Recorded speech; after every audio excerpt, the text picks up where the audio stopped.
Hello guys, today we have 2011 BMW 750i. We have the airbag light on, and when we scan it, we have safety battery terminal resistance too high. So anytime, make sure when you replace the battery or you do any work in the battery, make sure the yellow clip or the orange, depend about the car, is plugged all the way in and the resistor in place. We're gonna go ahead and check it out very quick and then come back to you, and we're gonna continue troubleshooting. Thank you. Okay guys, so anytime you're gonna have 994 safety battery terminal resistance too high, you're gonna go ahead and change this terminal, the one with the yellow and black wire right here.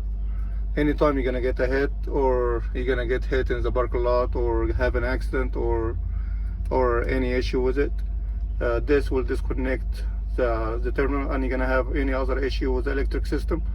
So make sure you have a good resistance. So you're gonna go ahead and buy it like a kit or used, good used one is right here, and that's it. Easy fix.